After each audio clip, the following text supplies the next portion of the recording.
مستقيم قل هو الذي أنشأكم وجعل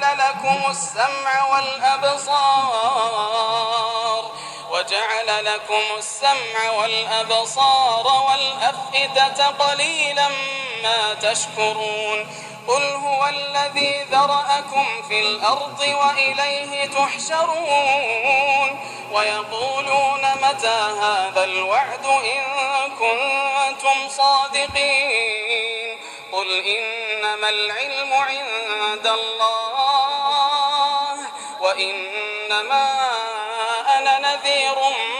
مبين فلما رأوه زلفة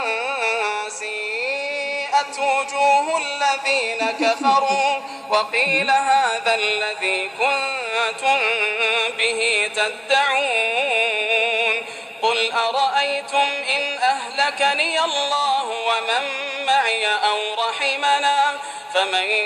يجير الكافرين من عذاب أليم قل هو الرحمن آمنا به وعليه توكلنا فستعلمون من هو في ضلال مبين قل أرأيتم إن أصبح ماؤكم غورا فمن يأتيكم